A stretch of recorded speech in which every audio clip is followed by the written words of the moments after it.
6:30, I'll call this meeting of the Planning Board to order. This is a special,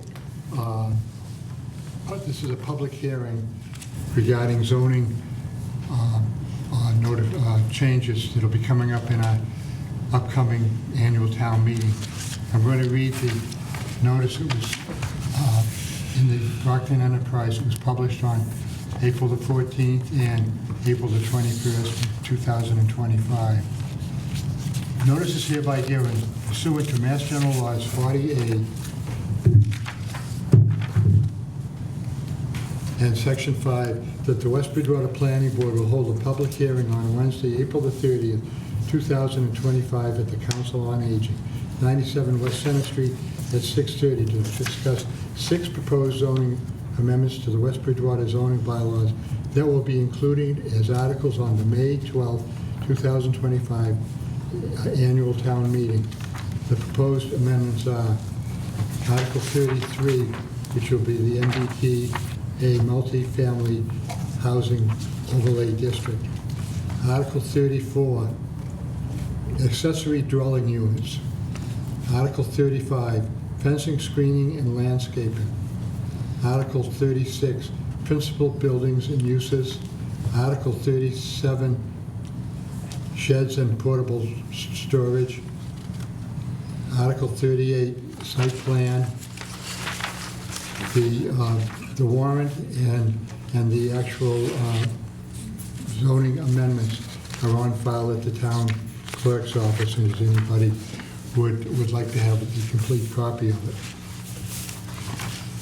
Okay, the first article on the that'll be on there will be Article 33, which is MBTA multifamily zoning, for which I'm going to turn it over to Tracy Aldrich, the town planner, to give a brief description of what's going on. And we also have Jeff Davis here, who is a consultant that has worked with us in formulating this bylaw so it'll be in compliance with the state regulations. Tracy? Hugh, do you want me to take that microphone? Or? Yes, don't you?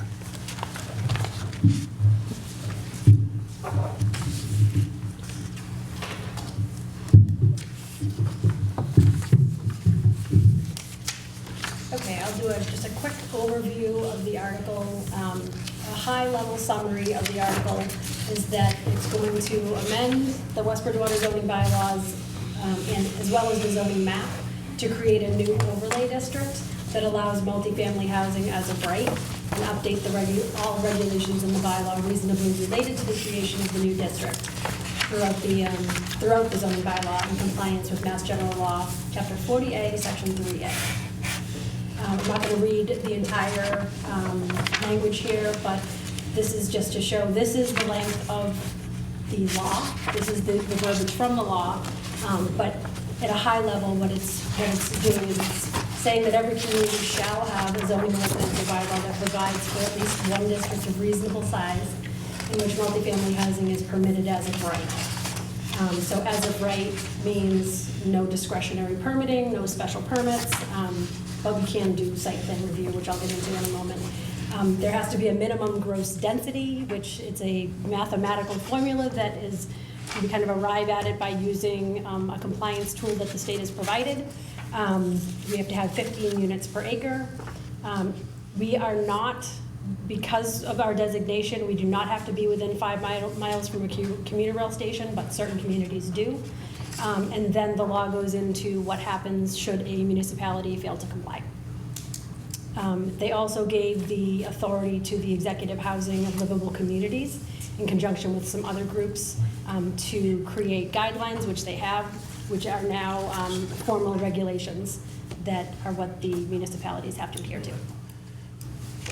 In terms of what it means for West Bridgewater, as I mentioned, communities have different designations under the law. We are designated an adjacent small town. So what that means is out of all of the different designations of communities, we have the fewest compliance requirements. And we have a compliance deadline of December 31st of this year. The minimum multifamily housing unit capacity is 145 units. and the minimum gross density is 15 units per acre. As I said, those are mathematical calculations using a specific tool. They are not a construction mandate. They are just the number of units that we are required to zone for using that calculation. We do not have a minimum land area, and we did not have any specific location requirements. So the district, so a core group of folks got together and spent a lot of time going through proposed districts. And we also worked with Jeff Davis of Horsley Witten, of the Horsley Witten Group, to get together all of the materials that are required under the law. And we had a preliminary review of those materials with the Executive Office of Housing and Livable Communities, and it came back pretty favorable, so we think we're situated well to be in compliance. A lot of the considerations that went into selecting the district were complying with, but not significantly over complying with the law. Using existing underlying zoning requirements where we could. The reasonableness of the location of the district in light of access and traffic considerations as well as neighborhood impacts. So the district that was selected is on North Main Street. It's a group of 7 parcels, 6 of which are owned by the same owner. So in terms of impact to direct homeowners in the district, we've mitigated that factor.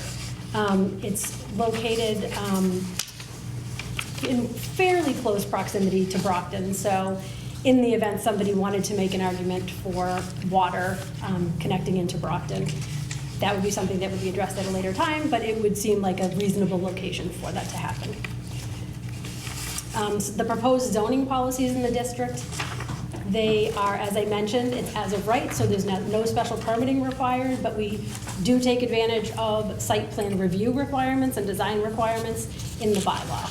It's an overlay district, so what that means is it's in the business district.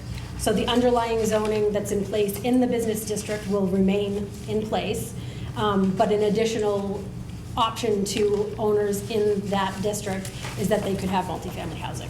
So the minimum lot area, it remains the same as the business district, 18,750 square feet. The maximum building coverage, 30%. Minimum front rear yard setbacks, they remain the same as the underlying zoning district as well as the side setbacks. The maximum building heights remain 40 feet. Parking spaces, there's a requirement, 2 spaces per dwelling unit plus 1 space for each bedroom over 2, which is the existing regulation. There is a requirement in our proposed bylaw that would require any development that has more than 10 units to have 10% affordable housing as defined by the statute. The unit capacity, as I mentioned, what we had to zone for was 145 units. We've kept fairly close to that and proposed a cap of 150 units in the draft bylaws. This is located in the Water Resource Protection District. Residential development is permitted in this district, but typically requires a special permit. So through the amendments, we will not require a special permit for this type of multifamily housing in this district, so we can fulfill the regulations, but will require a number of site plan review requirements.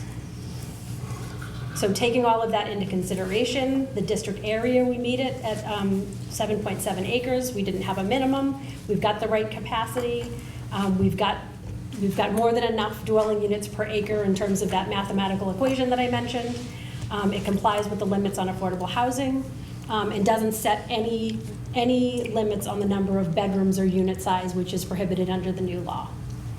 So it needs to go for final review through the Executive Office of Housing in Livable Communities, as well as through the Attorney General. But as I said, we have had a favorable preliminary review through the EOHLC, so we think we're in fairly good shape. In terms of what the law says about noncompliance, it has very specific grant or funding programs that the town wouldn't be able to take advantage of them in the event that we go into noncompliance, which for us would mean sometime after December 31st of this year, if we're not in compliance and don't have a district that has satisfied the law. The Mass SJC has upheld the law and said that the AG can enforce it.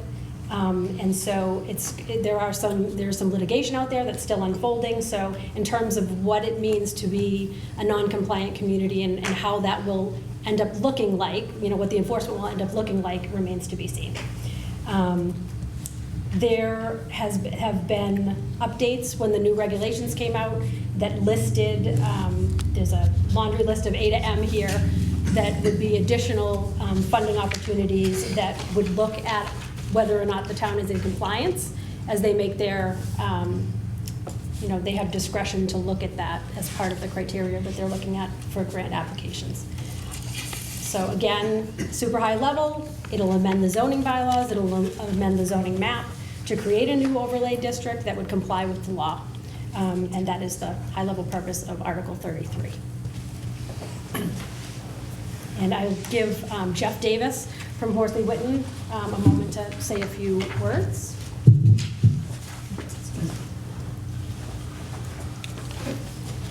Thank you, Tracy. I'll just add a handful of things. I mean, first of all, really kudos to the town and for all the advanced planning work that you did. Your team has put together draft zoning that meets the state's requirements and we hope has a positive impact on the town, or at least is the least disruptive. Really want to reiterate that the proposed zoning changes very little to the existing business district. The two major things, and these are the crux of the law, right? You've got to have multifamily by right at least 15 units per acre. But otherwise, the existing zoning remains largely the same, which was a great feat on behalf of the team here at the town. All right, just to put this into a little bit of a more context in terms of progress that other communities are making throughout the state. As of last week, there are approximately 90 some odd communities of the 177 MBTA communities that are in interim compliance, as West Bridgewater is today. Of those, I believe approximately 45 have submitted zoning that is currently under review. And the remainder are in your position where you have your deadlines pending. There are a number of communities due to the Supreme Court ruling in January who now have until the middle of July to comply. So some of those 50-odd communities are in that position.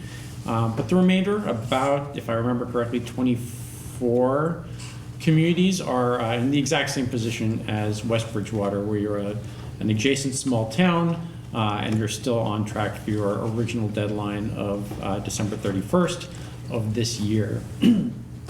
So really, at this point, staff and myself are still happy to take any thoughts from the planning board, from the public, on how we could make this draft zoning more palatable for the town.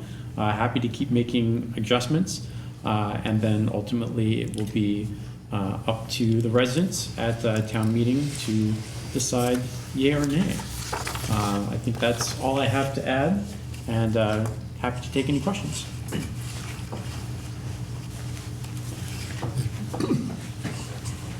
Thank you. Okay. Any thoughts or concerns from the board? If not, we can go ahead and vote on this. One of the things that has come up is we do not fully understand what is happening. It's like around the state. There are towns that are approving it. There are towns that are not. There's been some court cases, and we do not have to pass this at this time. We have time to reconsider, although we have a very good bylaw put together, but to reconsider and make sure that when we do it, it'll be in compliance, because things are changing. Things are happening. So it's my recommendation that we recommend not to pass this article so that it can be addressed at a later time. We will be having another town meeting later in the year. We always do. We have at least 2 a year. So that'd be my recommendation, that we not recommend passage of Article 33. Is there any further thoughts on that? What's the deadline to approve it? December 31st, 2025.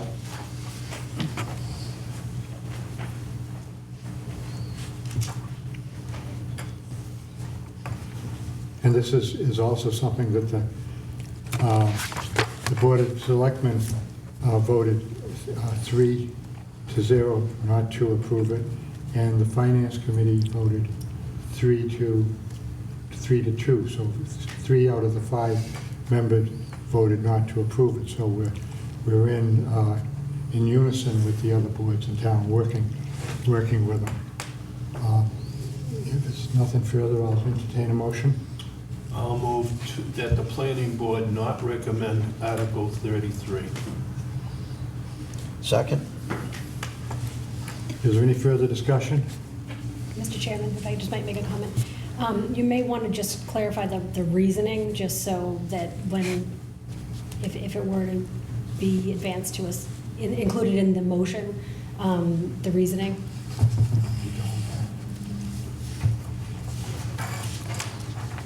You want my interpretation? I'll move to the planning board not recommend Article 33 regarding the MBTA multifamily housing overlay district, as it comes to the board's attention that material facts may change and prompt additional reviews, and anticipated that the selectmen will call a special town meeting in the fall, and to provide recommendations of the Board of Selectmen and town meeting. Second? Okay, we have a motion and a second. All those in favor? Aye. Aye. The vote is unanimous of the 4 members present. Thank you. Okay. Moving on to Article 34, accessory dwelling units.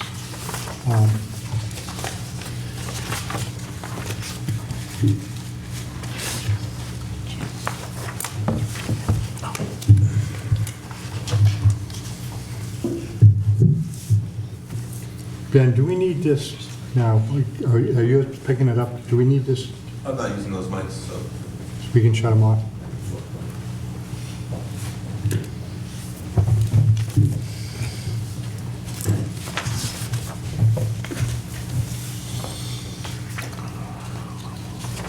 You email me the PowerPoint. That way I don't miss anything important.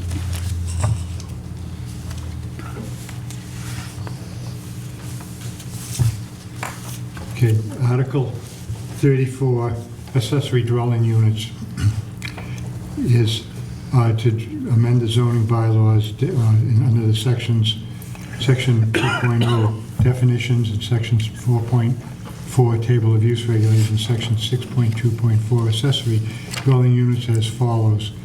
And there are several areas. We define what it is. The dwellings,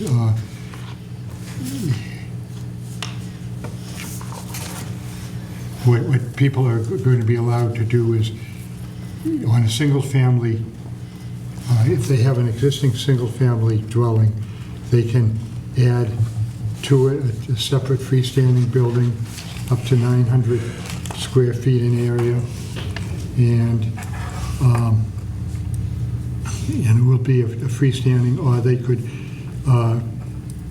be a portion of their own house, or the existing dwelling could be designated as an accessory dwelling unit. Tracy, we had something else. In fact, I got one page of it that kind of explained it quicker than Not the language of the article itself, or? Oh, what it will do. Okay, you've got it up there. Should we give a really, really high level as to what the intent of? Just a quick. Yeah, yep. So we have an existing accessory dwelling bylaw that we implemented last year. After that was implemented, the law changed. So we have to update our bylaw to make sure that we are not being inconsistent with the law. So it creates accessory dwelling units will be allowed by right in the general residential and farming district, meaning they do not have to have a special permit, which was what our bylaw said until the changes were made. So it'll be by right in the general residential and farming, and then all other districts it will not be allowed, which is different than how it read last. It was special permitting across the board prior to this. And then the changes throughout the bylaw are to make it consistent with the law in terms of there cannot be an owner occupancy requirement, there can't be any limitations on who can live there, and that's, so there were changes made throughout to be consistent with that law. Does the change we made last year for allowing housing in commercial space above or within a commercial building still in existence? Yes, so that's the mixed use, that'll be. That's what we voted last year. Yes. And well, this year, last year, we also did a separate standalone accessory dwelling unit bylaw for the first time. We didn't have one prior to last year, but they're two separate, so we'll keep the mixed use. It'll be as it was approved last year, and the accessory dwelling units will amend what we had in place.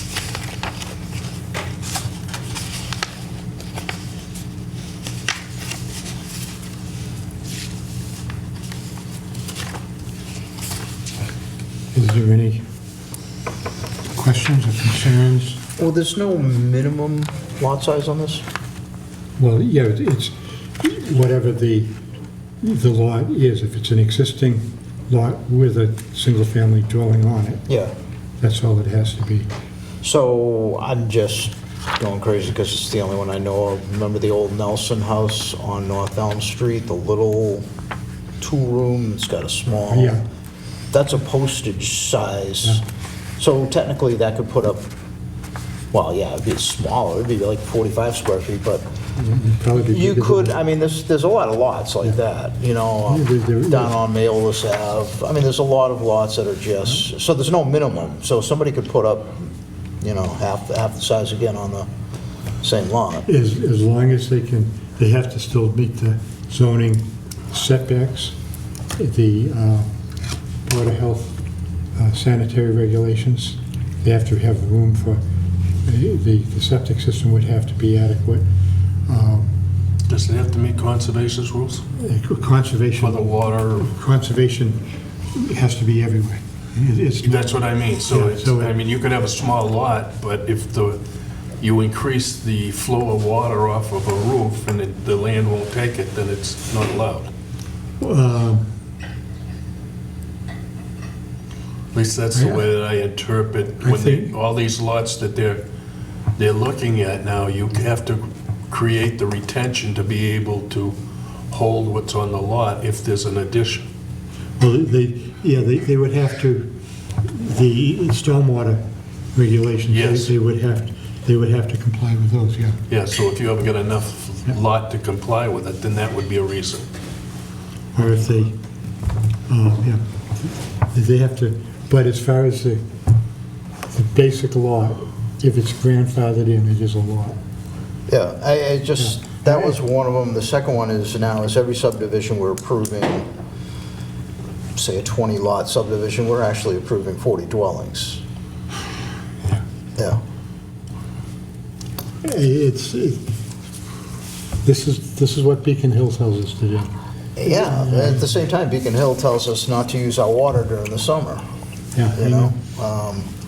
You know, and they And tells expect, our schools they can't have money. yeah, and then they come up with this, and then they just, you know, oh, by the way, you got to restrict water, and before you know it, we're not going to be able to water from June to September anyways, because it's going to be, you know, we can't put in new wells. Our old wells are, you know, pretty much sucking up water from, you know, honestly, they're probably outdated and need new wells, and I don't know, I'm just pointing out that, it's just, I'm getting back to, Mr. Ryan's idea last year, and maybe we need to up the zoning even more than he had suggested. I don't know, the stuff's getting thrown down our throats, and we're not ready for it, and they're not helping us. Well, the thing is one of the challenges to the MBTA thing is the state mandating. There's a law in effect called Prop 2.5. And there's groups out there now fighting that because that has mandated rules on what the state can do. But what's going on from the State House now, they're ignoring it. Yeah. a lot of the McMansions off of Crescent Street, and put in a house half that size, it's your basic normal house. Well, Mr. Chairman, if I could just interject on that quickly. So, The square footage, it's either 900 square feet or half the gross square footage of the principal dwelling, whichever's less. So it wouldn't be more than 900 square Oh, feet okay. in any event. okay. Yep. but the conservation and all their observations of the subdivisions that we're doing now are making it maximum that the developer develop his groundwater, whatever it's got to put to meet that law to the maximum use of the parcel. So if you have a parcel that's got 30,000, or you got a parcel that's got 4 acres, you've got to show that you could put infinite size house as long as the groundwater is taken care of. I think this is going along with existing, so if you have an existing house, it can either be the 900 or half of the, it is, whichever is the less. So it's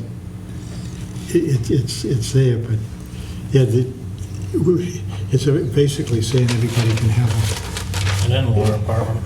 or not even that. In fact, the legislation even says to assist the financial burden of owning a house. What is the exact word? Share the burdens of homeownership or Something, yeah, share the burdens of homeowners, so that basically, That's being done in town now without a law.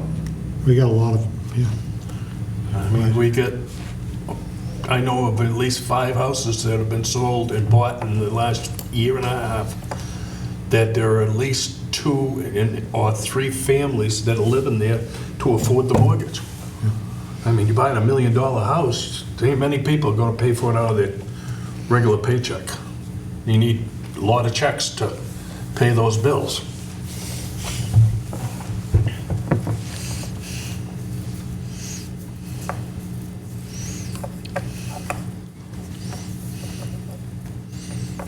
What is the thoughts on this, to pass it or not pass it? I move not to recommend. How do the rest of you feel? Not recommend. Mr. Chairman, if I might just add, because our bylaw is not in conformance with the new law, if it wasn't passed, we still could not allow anything that runs contrary to the law. So for example, we have owner occupancy requirements that cannot be enforced. We have, trying to think of the other, and also the other thing I would add is today, the way the zoning bylaw is, we allow accessory dwelling units in all districts. This amendment, because of the potential increase in units, it is limited to the the general residential and farming district, and it would now no longer be allowed by special permit in the other districts. So just more consideration. Okay. Why don't we want it in other districts? I think oh, sorry, Hugh. Yeah, because we're being told for planning that in industrial districts, you should only have industry, and in business districts should only have businesses. Of course, when they made zoning back in the 50s, they took the two numbered highway, 106 and 28, 500 feet on either side, and made those our business districts, which is our business districts. And on those two streets are probably the most closely dense houses in town. You know, here's where all our small lots. In fact, the zoning in that district is only 18,000 square feet versus 30,000 in our residential district. So what Tracy has just said is all of these, you know, like these houses across the street that have 75 feet of frontage, they could put a unit up behind them.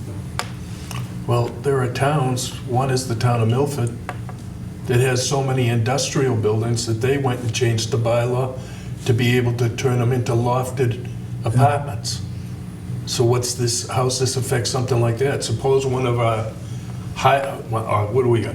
Two that are built in our industrial warehouses, and all of a sudden they don't get done, so somebody wants to come in and put,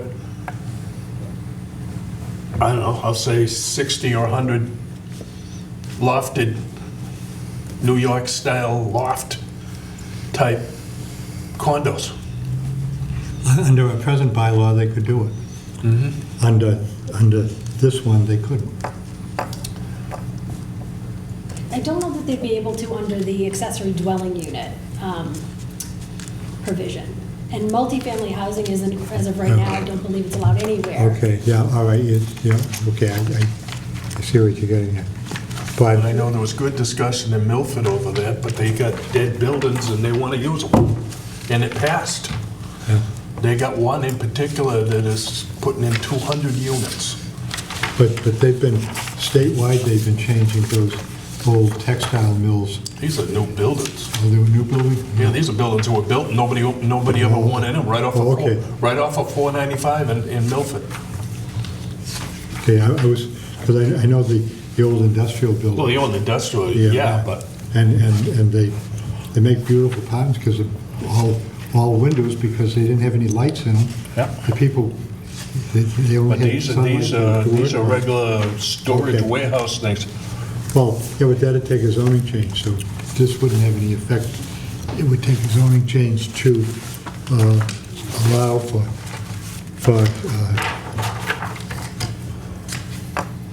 something like that.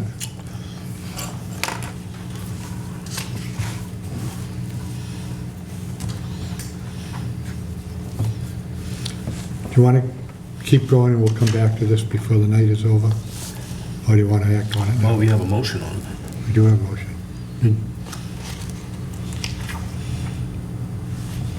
Motion was, I made the motion not to recommend. I'll second it. Okay.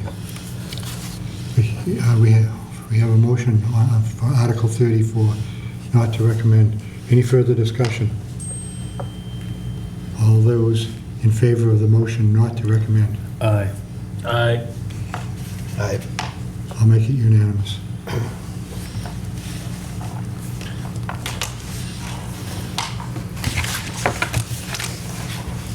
I don't have that much trouble with it in knowing what we're doing, but I do have trouble with the state telling us to do it, so. Well, that's the reason I'm not recommending. Yep. I don't like Big Brother telling me what to do I don't when he know. doesn't want to help Not with only other this, things. the purpose, I mean, the purpose on this one and on the MBT Act is kind of, you know, yeah, Boston or, you know, the legislature being the nanny and telling us what is right and what we should be doing to help, you know. And in fact, just to add to that, in their mandate to come up with this, they changed the regulations in Chapter 40 regarding the votes required. Normally, it's a 2/3 vote to change a zoning thing, which that is the current law, but they attached to this mandate, they said you only need 50% of it, so they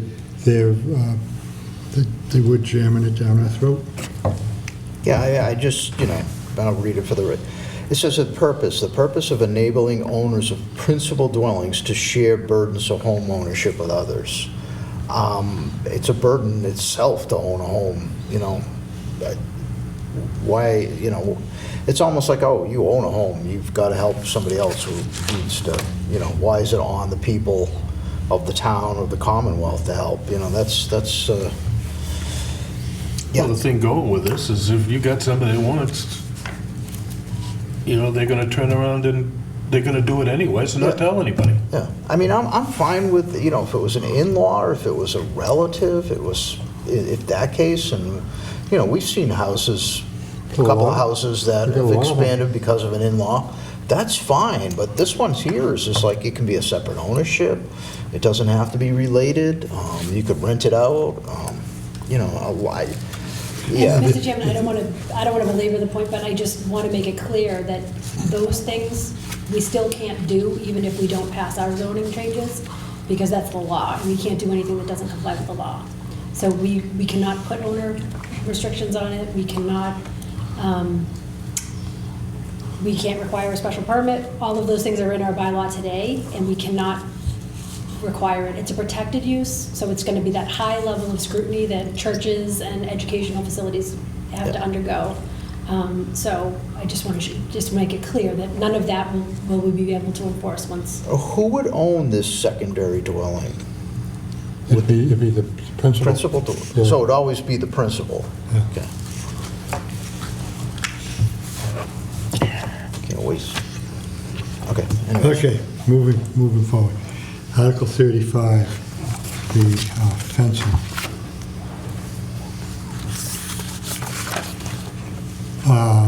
It's to amend the zoning bylaws, fencing, screening, and landscape, section 6.4.1.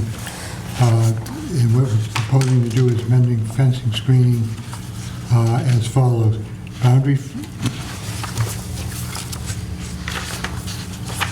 Boundary walls shall be permitted, provided that they do not exceed 8 feet in height. Boundary hedges shall be permitted. Boundary fences shall not exceed. And in here, the regulation in here says 6 feet 4 inches in height. I'll get back to that in a minute. Without a special permit from the inspector of buildings. Provided that no fence shall exceed 36 inches in height within 20 feet of the street line in such a manner that would obstruct sight distance for motor vehicles and pedestrians. No fence, hedge, or bush or tree shall be allowed to block traffic sight distance within 20 feet of the street. Okay, with this also... Isn't that line of sight and street thing, isn't that already a law? It is. It's just, but Yeah, it's in also... the bylaws right now, 20 feet. from Yeah, but I street think it's also it's a ruling for roads. Well, maybe we've just been enforcing it, is that? Because I went by one just recently over Prospect Street in Easton. They got an 8-foot fence that comes right to the blacktop. Sides that goes at that blinking light by the past the regional, take a left down on the right, almost out to the other end. I looked at it yesterday. Okay.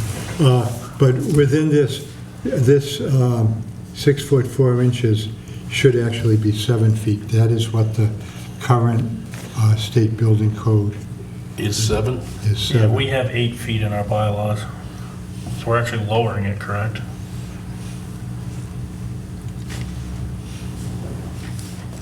The bylaw says 8. Boundary fences, walls, or hedges shall be permitted provided they do not exceed 8 feet in height. Yeah, right before it. Yeah, that's before, yeah. Okay, yeah, okay, what this actually was doing is the fences, boundary walls, they've striken out fence and hedges shall be prevented, but that they don't exceed 8 feet. And then it's going in, hedges shall be permitted, And it should be 7 feet, not the 6 feet, 4 inches.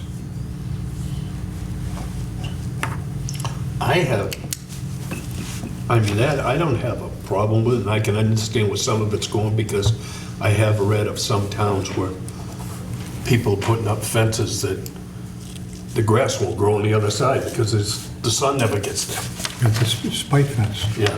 And I think that's, I thought, I used to think it was 6 feet, but apparently the state is saying it's 7 feet. Yeah, our new building commissioner confirmed that the current regulation is 7 feet, so 7 it's just feet. to be in line with what the building code requires. Because there are instances where they had 12-foot high fences, because a good wind comes along and over they go, if they not. Fences, fences don't like high winds. High fences don't like high winds. They can't take the wind. Well, they're taking out hedges too out of that. So Yeah. they're considering a hedge a fence as well. Yeah. Actually, the hedges will be permitted, they're not capped at 8 feet, I think was the change on that one. Yeah, because, Yeah, you're gonna tell somebody they're gonna have to climb up on a ladder and keep every year and trim their hedge. Would be good. No. That's good job security for the fire department. natural growth, this is really only the fences, a fence. Line of sight and that type of stuff, yeah, that's, Yeah, at the street, yeah. And when does that typo get fixed? It would be, so it would be incorporated into the motion that's at a town meeting. To amend it.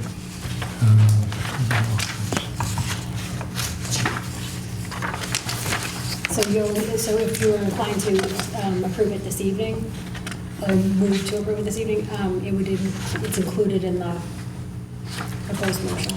And then it would also be reflected at town meeting.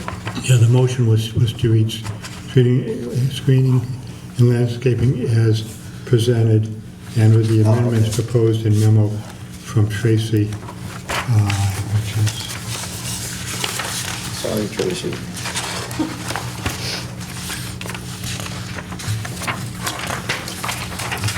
Is it? on this page here, page 2. The purposes of boundary fence, the memo, would be, boundary fences shall not exceed 7 feet in height without a permit issued by the building inspector. And Yes, that one.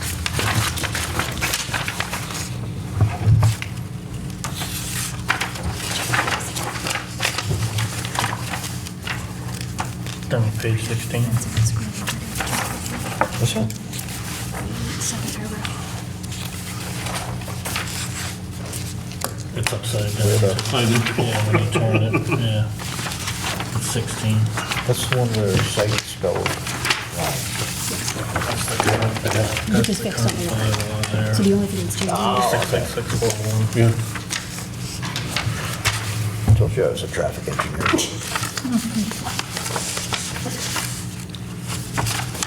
so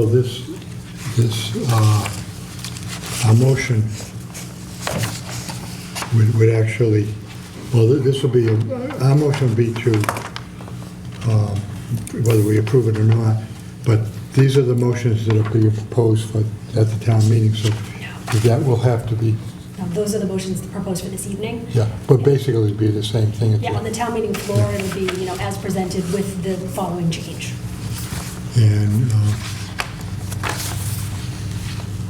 so we're going to be recommending it with this change. And basically, it's adding and subtracting a few words there, but basically the main change is the 7 feet. That's it. Okay.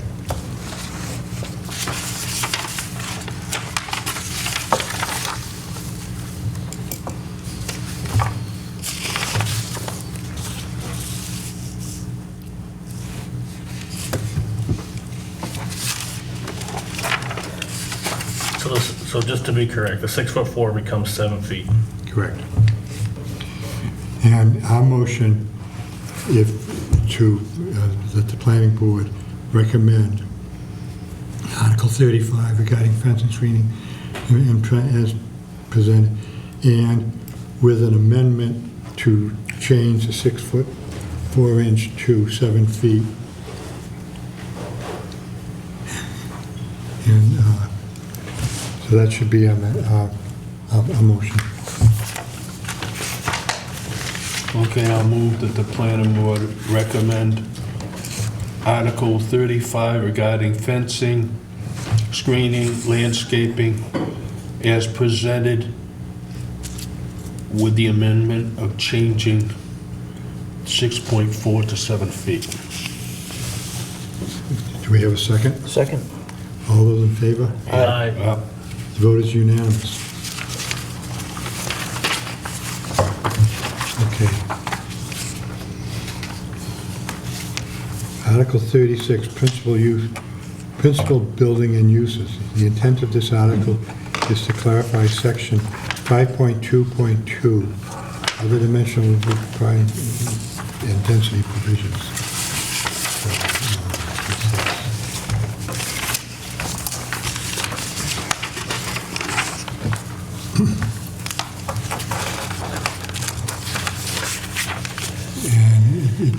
It was just changing it to read, this is section 5.2.2. No more than one principal building or use shall be permitted on a lot except for businesses and industrial business developed in the industrial or business zone, community facilities, public utilities, protected ADUs, and uses controlled by the special permit procedures, subject to compliance with the zoning bylaws. And what we are striking out of the existing zoning regulation, except for business or industrial development, community facilities, public utilities, and uses controlled by special permit procedures. No more than one principal building shall be permitted on the lot. That is being taken out.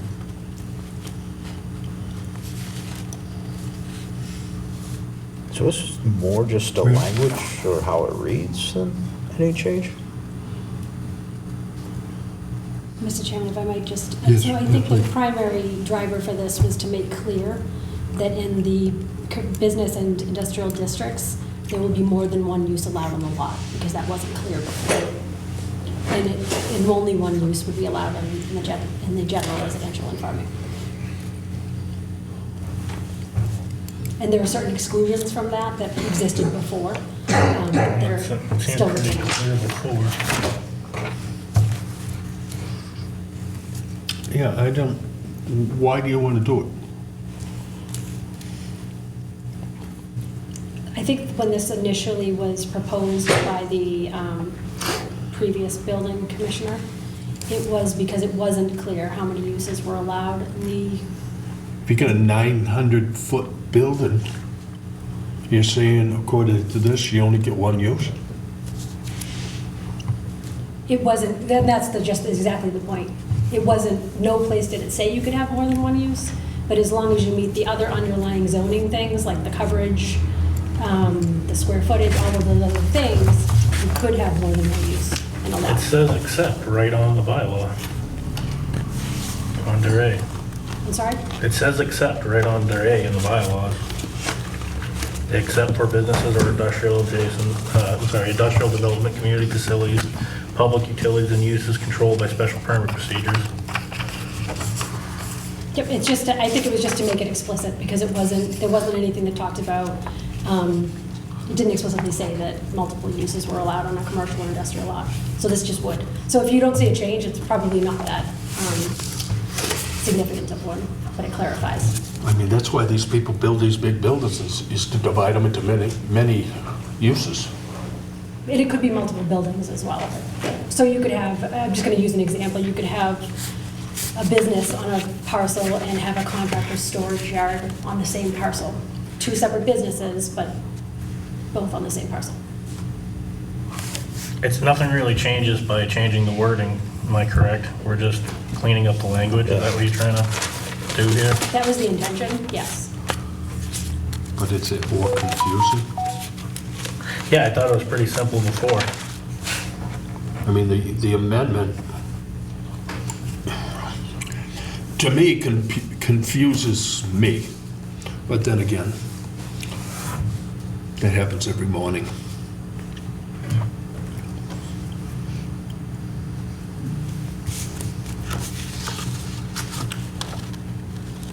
Excuse my ignorance, what is an ADU, without having to look that up? That's the accessory dwelling unit. Don't you love it? Oh, so they're adding they're adding the ADUs to that multiple use then, right? So it's doing more than just changing the language. I mean, because we're allowing accessory, Well, that was Now. part of the, you can't limit the protected use ADUs where they're allowed. So that's just a, the only thing that restricts it is the side lots and back lots. They have to be within, can only go up to a certain distance. Must be away from them. yeah. And so all this is saying is that if it's a protected ADU, which is defined, it is not something that you can limit. You can't say you can't have one on the lot. It's allowed if it's allowed by the bylaw in the law.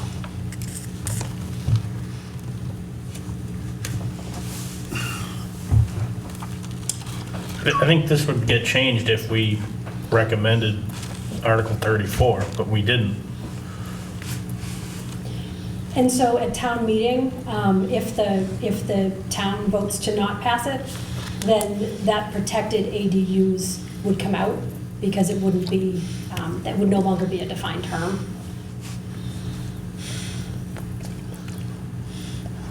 I just think it's I think we're complicating putting the things. carrot before the, the horse before the carrot here. Like, why do this now until we have the town meeting then? I mean, it becomes necessary to change that.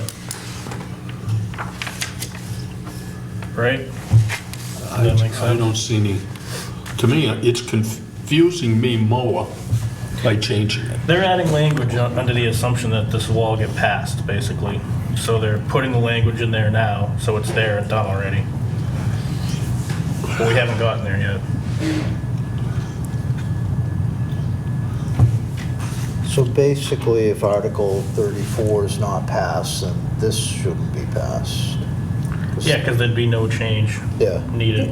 And I just wanted to clarify though, this, and I'm not saying I'm a proponent or not, I just wanted to clarify that the protected ADU is one component of this proposed change. The change was designed to clarify when you could have multiple uses on a lot. Obviously, if the board doesn't feel that it does that, then you could vote that way. But the protected uses was solely in here because it falls under the bucket of things that you can't say are not allowed in a district where they're allowed by law. So you could strike the ADU language out of it, and it would still be a standalone change, is I guess what I'm trying to. But is there a change? Significant. Yeah, if you take the ADU out of that That's the only change. description, there's nothing to change there.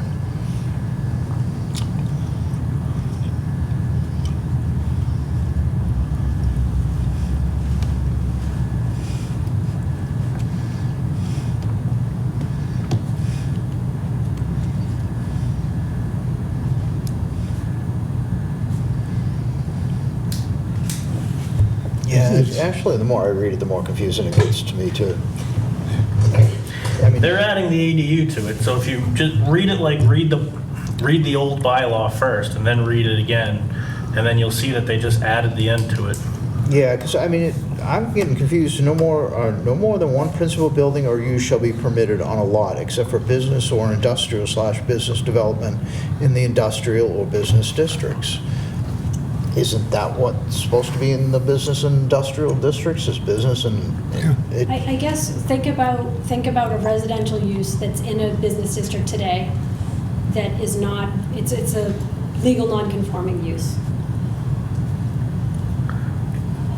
Right, again, they're adding the ADUs to it, is what they're doing with that change. I guess what it was trying to do was limit multiple uses on a parcel in the business and industrial district. But it gives them an exception for that by adding them to that, adding that language to it. That will be accepted anyway, whether or not we pass the ADU bylaw, because that's what the law says. So we can't limit those under this circumstance if it was allowed otherwise. Gotcha. What about a business or an industrial use that's in the residential zone, but it's grandfathered in? There'd only be one use allowed on that lot. Yeah, but say it's already in there, and they wanted to, the principal building, they got enough area, they want to expand, say they manufacture wooden boxes, and they want to put up another building, another principal building, they're going to make metal boxes in that one. Could they do it? As part of their use. So it's not a second use. That would be the same use. It would be a question of whether or not they could make it more non-conforming. But it is a separate building, principal building. Oh, right, yep. That's what I'm thinking. Because we've added the word principal building in here. Trying Yep. to, You're right.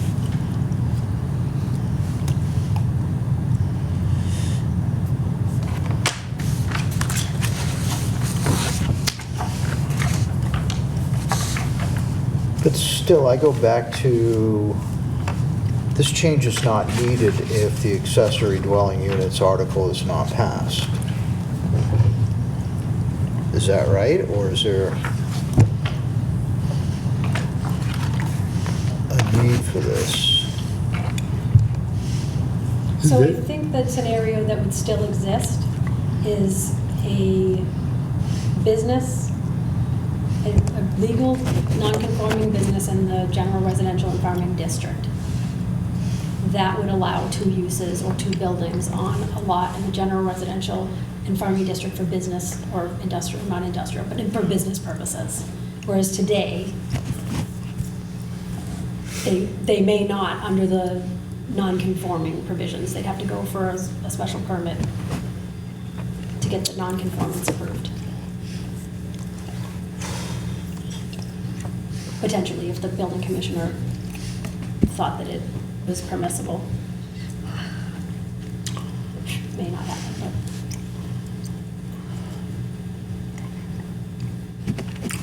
but. Back in the 90s, when we revamped the zoning completely, we tried to bring everything down to the average reading significance, because things were too complicated. Back then, we had a professional person came in that says, the average person reads at about a level 5, grade 5, grade 6.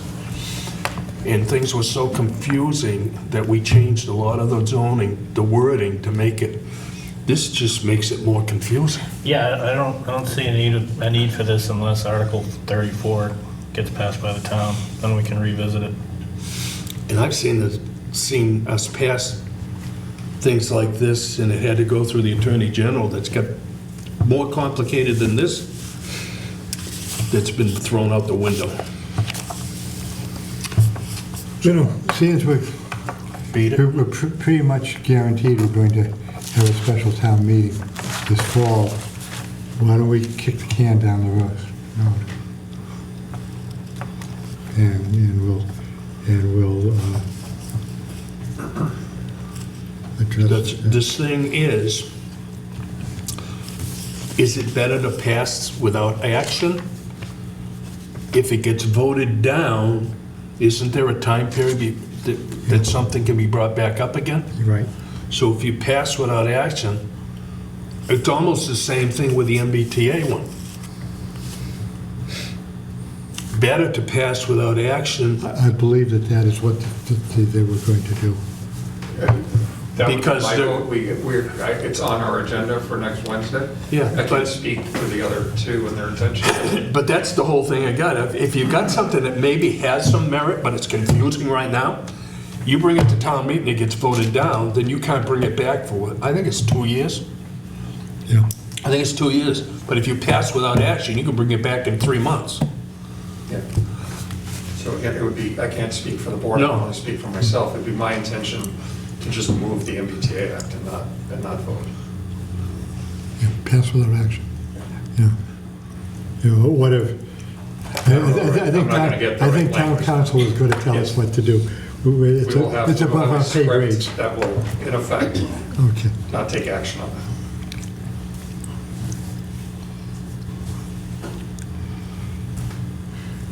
So do we not recommend it with anticipation that it will go back to you people and pass without action from the Well, discussion we had This tonight? is, if I'm understanding, this is I'm trying to interpret your objection, and it has more to do with ADU than MBTA Act. Yeah, So but it's I still, don't- it's something that's, I don't know, I just don't see why it's just making something, to me, and it sounds like some others, it makes, I am Complicated. unaware, I don't know what we can do. I don't know if we could have it so that if the ADU doesn't pass, the previous article doesn't pass, then this one gets moved. If that one passes, then this one gets, I don't know what the.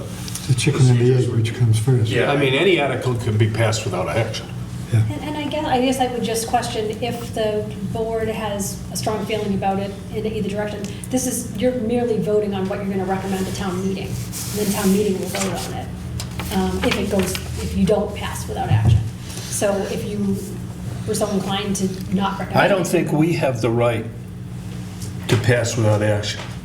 No, I'm sorry, I meant a town meeting. Yeah, but I mean, we don't have the right to call for it, because it's not our article. If this was a street acceptance, and it was solely under us, then we could say, we're gonna pass without action, we don't even have to give a reason. But Oh, this and I'm is, sorry, this I isn't, I meant you could just make your recommendation to either recommend it or not, yeah. and then town meeting will vote on Because it. the town meeting's just gonna see whether we recommend it or not, so Right. I would just say not recommend, and then, I'll move not to recommend Article 36. Second? We have a motion and seconded for Article 36. Is there any further discussion? All those in favor of not recommending it? I, Vote is unanimous.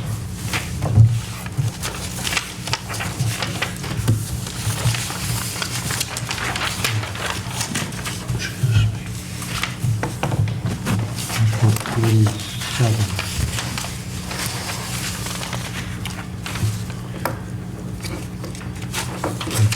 Article 37. This is to see if the town will vote to amend the town's zoning bylaw, section 2.0 definitions, section 6.2.2.3 storage building, section 6.2.3 number of accessory buildings restricted on lots, 6.2.3.1, and section 5.2.1 table of dimension and density requirements as follows are taking the action thereto. Okay,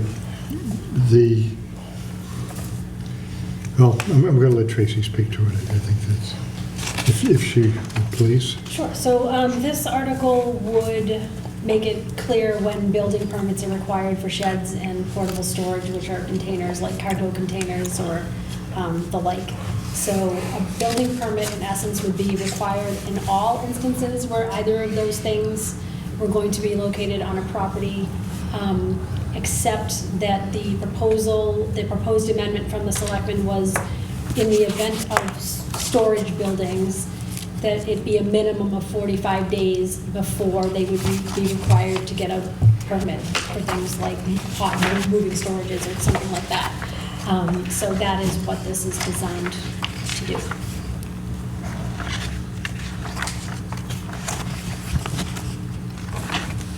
part of the rationale was there are setbacks required for accessory structures, and there really isn't an opportunity to validate if those are being adhered to if there's no building permit for the building inspector to act on.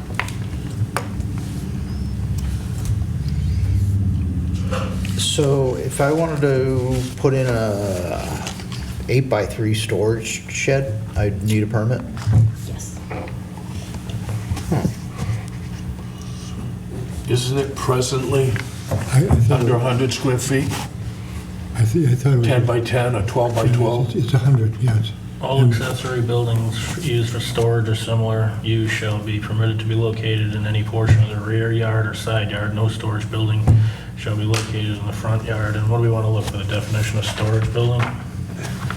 Yeah, but it always was that you didn't have to get a permit. You had to meet the side lot and rear lot things, but you didn't need a building permit. And I think it wasn't stated in the bylaw, and it caused confusion. But I think that's state. Well, the building code has a minimum shed that would require Yeah. a building permit, but you can have different regulations at a municipality as long as you don't make it inconsistent with the building code. One of the things that came into this are those pods that people, if they're moving, they put it in their front yard, and some of them are there for a long period of time. And that's where the 45-day thing came in to speed it up so they don't become A permanent fixture? yeah. Right, took the words right out of my mouth. That's the main thing I believe that they were looking for here. Mr. Chairman, if I can, the thought was if somebody was moving into town, out of town, and was using a pod, we didn't think it was fair to charge them a $120 fee for a building permit for something that was going to be on their driveway or lawn on a temporary basis, and then move out. I've also seen neighbors use it as they're renovating a room, right? They put storage there, so the board did vote because we wanted to understand if this 45-day would become part of it. But I think the consensus was we wanted to give the resident some leeway to get, to move in, move out, adjust, whatever, without paying the fee. But at some point it becomes, right, at some time it becomes permanent and then should be subject to the fee. I know I've seen some that were there for a long, long time. Yeah. I mean, they built houses out of them. Oh, the Connex boxes, yeah. Yeah, I mean, they Oh, yeah. come in and Yeah. they can build houses out. But the only thing is, and it's a question, it says something here, trailer, portable storage, portable completely enclosed storage or shipping containers. That's not a problem. But suppose somebody comes in and it's got one on wheels. You can get those things up as long as 30-something feet. They're like a travel trailer without the travel trailer. Yeah, but the last sentence here, this definition shall not include a travel, tractor, or camper trailer, as trailers are defined in section 2. But if it's registered, Mobile. then it doesn't, It's mobile. it's mobile and it doesn't meet any regulations other than, Yeah. Yeah. This might be like squeezing jello. This might be our first pass at it, and then there might be another down the lane. I guess somebody wants to. I just, if somebody dislikes their property so much they want to clutter it with these things, it's their piece of property. The definition of trailer is any vehicle or object on wheels or having no motive power of its own, but which is drawn by or used in combination with a motor vehicle, and including a portable structure built on chassis designed as a dwelling for travel, recreation, or vacation use. So, And Jerry, to your point, and I think this would allow people to put whatever it is that they want to put on their property, it would just have to comply with the setbacks as any accessory structure would. Yeah. But, and this is one of my pet peeves, we've had such a turnover of building inspectors slash zoning enforcement officers over the past, well, 20 years. Since I retired, there's been 4, and I've been out 16 years. So prior to that, and they don't do the zoning enforcement. Where are they going to enforce this? I mean, I said to myself many times, maybe we don't need a building inspector slash zoning enforcement. We need a building inspector who does just buildings part-time, because the reason they merged them together was to make a full-time job. But we got places in this town that you gotta be blind if you're driving down the street and don't see that there's something wrong there. I agree. I don't agree. I agree that we need to do more We zoning. got, I'm you not take saying it has to be Manley separate. Street alone, which is a water protection district, and you go up there any day. I go up there because my daughter lives on that end of town. You take in, you go up there, you can see guys changing oil and maintenance companies with these trucks doing stuff. Stuff is, I mean, I don't know. I don't see how we, yeah, if you got 6 or 7 containers in a yard and it sticks out because they're never painted a pretty color. So, I mean, I see no problem with it, but we just gotta enforce it. If you're gonna do this, then it's gotta be enforced. I don't disagree. We have a new building inspector, and we will, I mean, the new guy, the family, I don't know the guy personally, but I know the family indirectly from years and years of. This is another one that goes back to the ADU though, doesn't it? Yeah. That's why they're making this change. But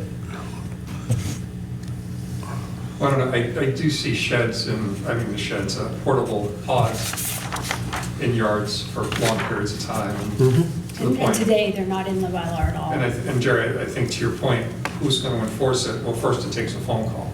Yeah. But things like this that sit in somebody's front lawn for a long time or sits along the neighbor's fence, will probably get that phone call for the enforcement to take place.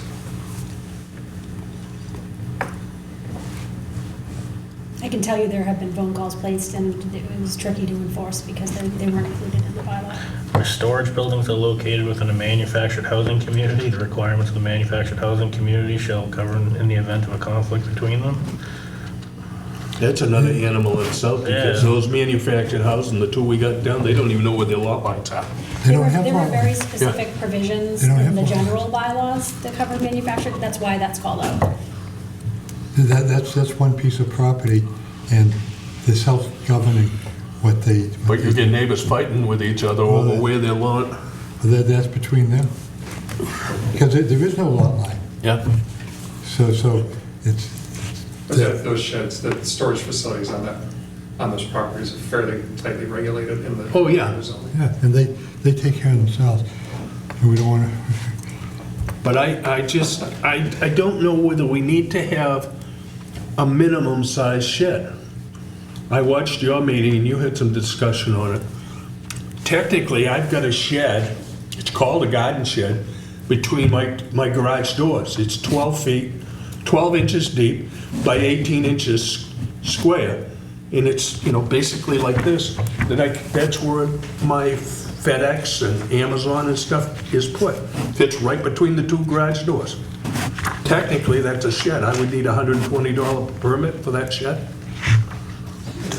I mean, I'm not saying yes. Right? I'm not saying I'm in favor of this article. No, but what I'm saying is, I think we need to have, if somebody wants to put a tool shed, one of these plastic pop-together ones, that's only as big as this table, they're gonna pay $120? Well, I mean, an option that's available is to either recommend, not recommend, or recommend with a change. So with a minimum size, which if you were going to do, I would say whatever's consistent with building code would make some sense.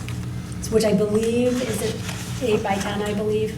It's either 8 by 10 or 10 by 10. It's like 100 Well, I square still- feet. it's 10 by 10, I believe. They charge permits now, because that's not in the bylaws. No, but that was some of the discussion on this. Oh, okay. Was for a shed, but without specifying any type of size.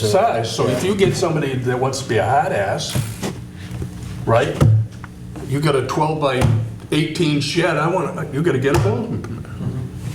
Yeah, a small shed for your wood pile. Oh, yeah. Protected from the elements. I mean, you got these things the size of this table that people have got next to their pools where Yeah, they I keep their got one. chemicals and Yeah. stuff.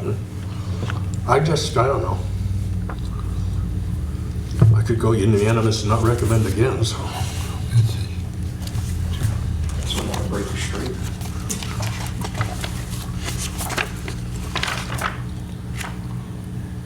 I mean, I agree with the portable storage, you know? I've always hated those Yeah. things because, How many do we have in town right now? Does anyone even know? well, if you want to go looking, you probably can find a lot of them. I had a neighbor, for a couple months, I never asked, never spoke, but it was in the driveway, my gut is they redid something in the house, it was removed a couple weeks ago. There's a guy up here on Pleasant Street, right behind, just by Barrett's, just down, his stuff keeps going in and out. The one on Manley Street, he's got them going, if you follow him, a lot of them are going to houses. But I don't know is there a time limit regulation any place? I mean, sometimes the contractors use them to store all their tools and stuff. Yeah. Yeah. But that would be, if you're gonna do it, I would say, it's like, nowadays, they're required to have a porta potty. The building inspector requires it with the building permit when you do any work in your house. Is it something that's in a building permit that says, okay, the contractor says, I wanna put a 20-foot container there so that my stuff doesn't get stolen? Now, is that part of the building inspector saying it, or is it something that, I think this, I don't know. Just to clarify on that particular example, that wouldn't trigger a permit. It's only if it's there for more than 45 days. Yeah, but nowadays, it takes more than 45 days to build a house. Oh, okay. You know what I'm I thought you were saying saying? if it was there really short term. Yeah, but you watch houses being built now. I mean, I mean- Personally, I think the intention of this was to clarify some of the portable, what's not portable, what people are dropping, with disregard to the setback. But I think we had the same level, I can speak for myself, I had the same level of confusion at our meeting about it and exactly, it seems like there's a lot of, and good intention, but maybe a lot of holes, so. I mean, I recently, off of Manley Street, they've got a 40-foot container up there until I drove down to where the towers are behind the solar farm. Didn't realize it's broken up into 5 different 7-foot containers. It's like you've got 5 different Yeah, I think- storage bins. I think that's gone now, isn't it? No, I think Is that the guy that had? no, that's Manny. Oh, That's okay. Manny's property, way down near the okay. tower. But I thought it was just a regular massive container, they only had a door on one end. But it's got permanently made doors, hinging doors. I think it's either 4 or 5. I mean, it's ideal for somebody that wants to break up construction stuff, or you want to rent them out. That's like having a rent a place where you rent space to store your stuff. I don't know. I don't know. It's just a. It should be a completely different article. I don't think you should touch 6223. Like, it should be 622.4, if you're even gonna put this in there.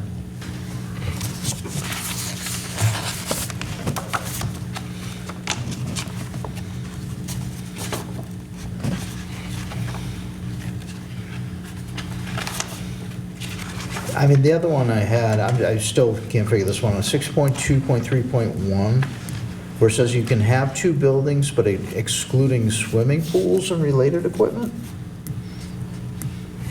Or is So if you that have like saying a for a pool shed pump and it has a for, shed? is that saying for a shed for chemicals, or is it saying exclude swimming pools as being a shed? Well, what happens is it can considered if it's a cabana type thing that has 3 walls and an opening to the pool, and it's covered all but one side. Is that a building? Is that a sun house? Is, Yeah.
We're just kind of revamping some of these things, but, and then the, you know, the portable ones, which is something new we're addressing in the time, and that's, but if somebody came in with, again, we're not restricting any type of size things, so somebody comes in, can they take and put a 40-foot long container in their yard if it meets all the setbacks and pays the 120 permit? I'm sorry, but you said. If somebody comes in with a tractor trailer size container, Yep, parks it, they meet all the specs, yep, setbacks, and all that types of stuff, yep. and pays the $120 permit, can they do it? yeah. Yes, Yeah. and I would argue it's being done today without a permit. But then somebody else comes in with a set of deep pockets and says, I want to put a 20-foot container in, but I don't, he's paying 120, why should I pay 120 if he's paying 120? That's a building permit fee. That comes under the, they set up their licensing fee, that's, and if they want, that's got nothing to do with zoning, if they want to have different fees, I don't know what the fee structure is. Well, isn't most of your building, isn't building permits a lot of the times on construction Construction by cost square footage? and square footage. Square and footage. cost, Some yeah. scenarios, and then there's a minimum fee, which is Yeah. the $125. Yeah, And but- I think in this scenario, the building commissioner does the same job, Yeah, the same permit processing for a shed or a storage. yeah.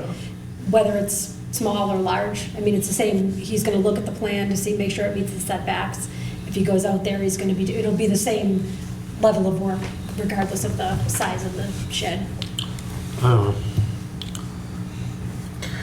They're looking to make a portable storage container considered a shed, basically. Yes. Yeah, I don't know if I agree with that. That's Or making it a whole new entity and what you can do with it.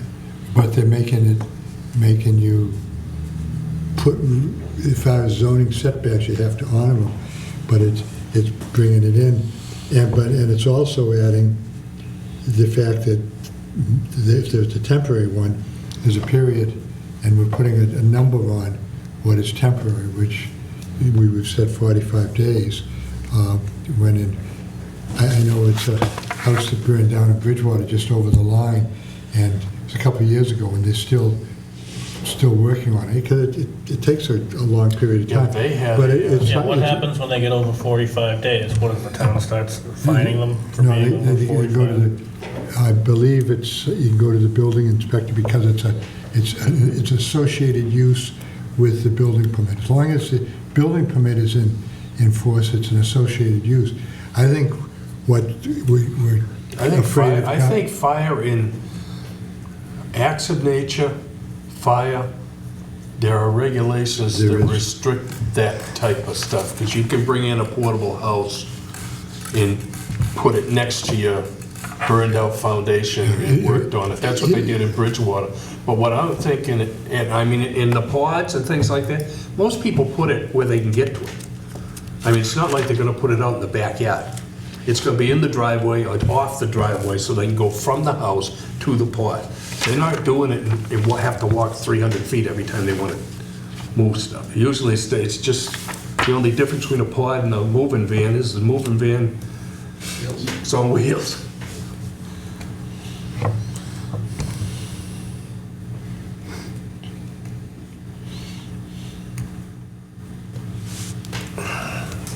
Is there a problem in town that we're trying to fix, or is it a contemplated problem we're trying to get ahead of?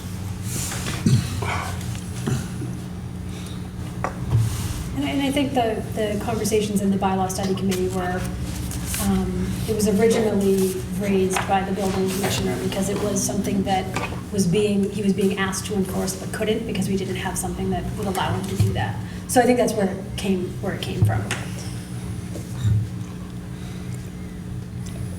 And I can see adding the, because it's another entity that we don't have, is whereas you put a shed in, and if you get I think it used to be if you can pick it up and move it, it isn't, instead of like those plastic tool sheds you can get at Home Depot, that you put them together and the 5x5 or something like that. Well, you have a winter like we just had, it's in your neighbor's yard, about 3 gusts of wind.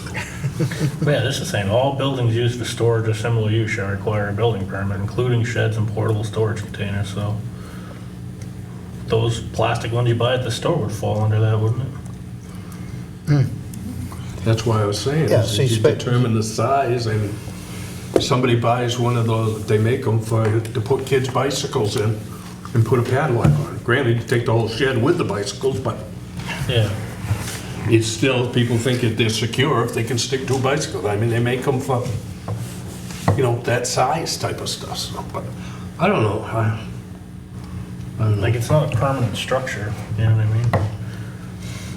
But when you attach sheds to portable storage, now you're blurring the line between what's a permanent structure and what isn't, right? Yeah. And Well, I I think, guess- and I think that was the issue, is that they were being treated as permanent structures, exactly how a shed would be used, but they weren't covered off sufficiently.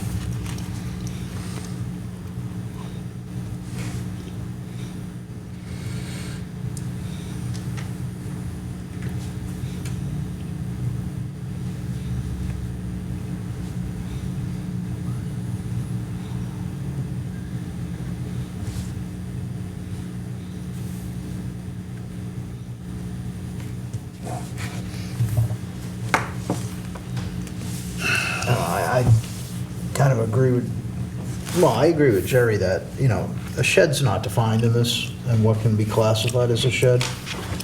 Nor do I think, the 3x6 or whatever you use for a Shed would be an pool accessory building. wouldn't it? should be permitted. Should need a permit, it's nothing more complicated than, building anything else that you might be doing. I don't think the building inspector should be involved in something that's not a dwelling. These are sheds, they're not, they're for storage. Oh, he's involved with a pool. Well, they're involved with the shed too, it's an Yeah. accessory building. Yeah. Yeah. I think it's really just a matter of you bring in, like you're saying, somebody drops a trailer on the yard, they throw some shit in it, but it's been there for a while. Pardon my language. So they're looking to get a permit for containers, basically, a shipping container.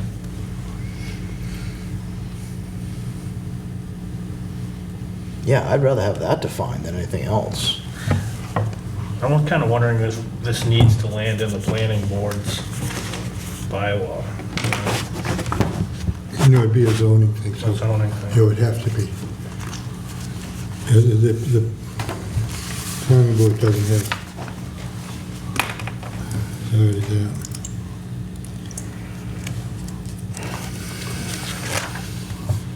think, I'm only think, but that the state building code defines what is a building and what is and because I think some of these do come, would come out of it. I think anything over the 100 square feet comes, but under that, and as far as, like the little minor one you can move around, that's not. Something we haven't even talked about. Suppose somebody wants to put in a relatively large greenhouse. Is it permanent? Is it a building? You mean, I mean, you can build, you can get them that are 10 by 20, you can get them that are 10 by 30, and they just got plastic covering over them. That'd be an accessory building though, wouldn't it? Is it? It's used for growing. Storage of Some junk, farmers dismantle roll up or the plastic manufacture, for the winter. or any other detrimental to the health or safety of neighbors or abutters. What size shed can you build in Massachusetts without a permit? 200 square feet. 200. Yeah. There's a 10 by 25. That's basically the size of a garage. The old garages. Yeah. Not 10 by the, 25, that's, that's. but what says what determines it is a shed? I got a Under the- container, that's my shed. Under the new edition of the State Building Code 780 CMR 8th edition, any shed or accessory structure that is less than 200 square feet does not require a building permit. Even though it does not require a building permit, it must still meet the setback requirements of the zoning bylaws. Okay. So this would be in conflict with the state building code. Yeah, The municipality can put something in place from a zoning perspective that's more restrictive. yeah. But there's nothing in the zoning right now that defines a shed. Just an accessory building, right? Yeah. Yeah. Yeah. I mean, you can have something this big, you can have it as big as this room and call it an accessory Well, building. there's no That shed defines it. definition. We don't It define it, falls but under that's defined. accessory building. Yeah. My point. Yeah, I'm sure you could go in there and shed, but probably shed is not defined. Well, it's other than not defined in the dictionary, definition You know, in the bylaw, yeah. because it falls under. I don't know. Personally, I think, yeah, there's got to be the size. There's nothing in our bylaw that, it's just basically open-ended in terms of size. And I And would you're depending agree. on how ambitious your building inspector is. Yeah, I don't think somebody building a plastic shed that's, I got one that's, 8 by 3 or something like that. Yeah. Needs a building permit.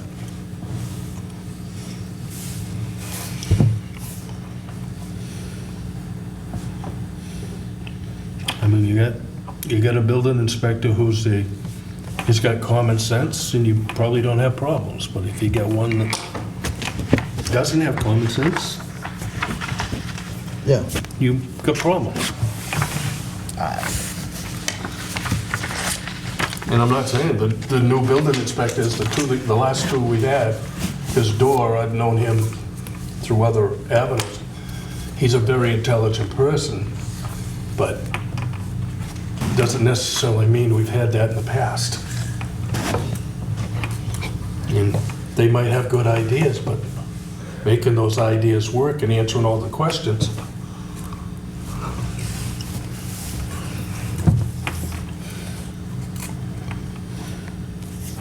Can I make a motion? Yep. I'll make a motion not to recommend this. Second? Any further discussion? All those, how do you vote? Aye. Aye. Aye. Unanimous. I mean, with work, it probably could be used, but there's too many questions right now. For the last one, I'll just move to recommend. On site plan. I would, Oh. figured they would have done recommend. This is a surprise to me. Okay, Basically, they're asking for what we what we have do. said all along. Okay, Article 38, site plan review. This just clarifies some of the things. Original site plan legislation did not cover all the issues, is you cannot envision everything, and this just gives some, clarifies some of it. It makes some provisions for waiving it, because in all instances, we do not need to get that involved with it. It's mainly for business and commercial and industrial buildings where parking lots and access to the streets and utilities and lighting come in. It's residential is already excluded from it, but this just gives us I mean, a way the key of things- clarifying it and allowing for waivers, which we already do now. If there's no major changes in some of these revised things, everything's working, we waive it. When we see things, when the change of use or the expansion of use, as in a couple of instances in towns, we have required it, and with good reason. So this is just a clarifying the I mean, it procedure. leaves him room, if he's got question, to bring it to the two boards, you know, under certain circumstances. But I move to recommend this Article 38. Second? Any further discussion? All those in favor? Aye. What is unanimous? I didn't vote. Oh, excuse me. I was still looking at it. Okay. It's like the restaurants we had, I don't know if it was the last meeting, the meeting you had. It comes in, there's no changes to the footprint. The only thing I wish we did have a bylaw for was something for enforcing a parking. There's no way of enforcing that the lines be kept. When a new building comes in, we tell them they gotta have X number of spaces marked out. Got somebody gonna be handicapped now. You can record me as an item. But there's no enforcement now. We got 2 or 3 places in town, there's no handicap markings, no signs, but there's also even under the state's ADA regulations, there's no methods for enforcing. Mark, are you voting to recommend? Okay. Okay, So much for the short meeting. here's the agenda. That's it. Only that tonight. That's it. Everything else is next week. Move to close the public hearing. We have a motion to close the public hearing. Second? All in favor? Aye. I'll entertain a motion to adjourn. So moved. Second? All in favor? Aye.